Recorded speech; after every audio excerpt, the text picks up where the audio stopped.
Apple has released a new app called Invites, and basically it's a way to create invitations for any kind of social event. It could be a birthday, it could be a wedding anniversary, graduation, what have you.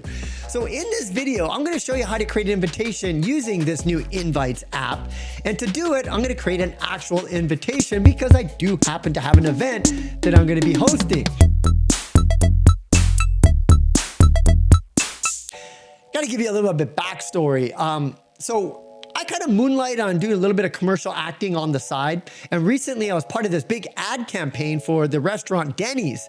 They were launching these new burgers. So they had me hold this giant burger and they took photos of me. I guess I'm a model now. But anyways, this is like a beautiful burger and I never got a chance to eat it.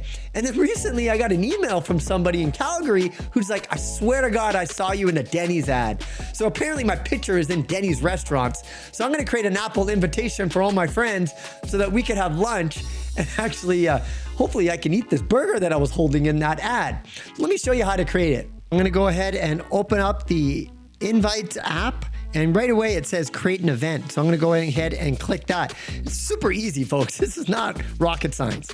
Now it has the chance to add a background. So I'm gonna go ahead and add a picture. You can see that they have these emojis and those photographic photos that you could use, even colors. But because I already have a photo of this ad, I'm gonna go ahead and go to photos. I'm gonna find that photo. There it is. There's that big ad I have. And so we're gonna have Denny's lunch is what I'm going to put as the invitation. And there we go. Denny's lunch. I'm going to pick a time and date. So let's do this. Okay, I actually know when I'm going to do this. We're going to do this in March. So let's say March 1st. Since we're having lunch, I'll make it 1 o'clock, 1 p.m. That's a good time to have a burger. Okay, so good. I'm going to set it up for March 1st one. You know, you could either have an all-day event. You can even include an end time. Why not? You know, we're busy people. How many hours do we need? We need 1 hour to eat lunch. So we'll put that. There we go. Start and day, hosted by Andy Baryer. I can add a description. I'm going to say, here to finally eat that new burger. Okay.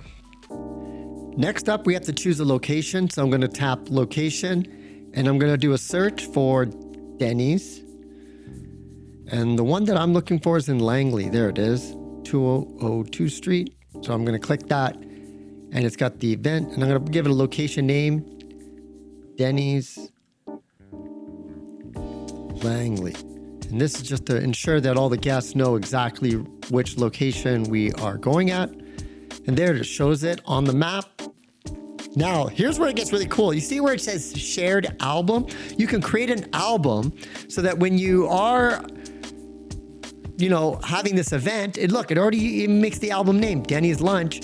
Everybody can then share, you know, their photos into this album. So everyone that's invited can contribute to the photos that you're sharing. So there we go. I created a shared album. Look at this, even a shared playlist.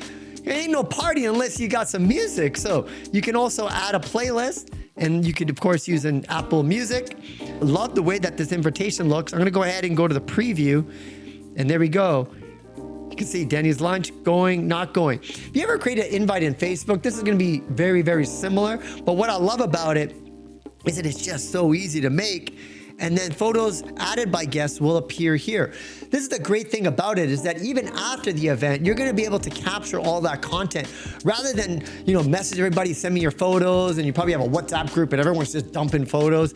Now it can be part of that event. So you have a birthday and people are sharing photos and now you're gonna amalgamate all those photos inside of that event. Anyways, I'm gonna go ahead to next. Preparing the invitation, and look at that, it gives you a public link, so you don't just have to be within the ecosystem here, just Apple to Apple. You can share that link and add the individuals. So for privacy reasons, I'm not going to show you the crew that is going to be coming with me to the Denny's lunch, but you get an idea of just how easy it is to create an event using Invites, this new app from Apple. So I highly recommend you try it out, folks. You know, it's super easy. Download it, check it out. Next time you have an event, use Apple Invites. and thank me later. And don't forget, go to Denny's as well and try the burgers out. And you might just see yours truly holding a massive burger while you're there. I'm Andy Baryer, Handy Andy, signing out. I'll see you again next time.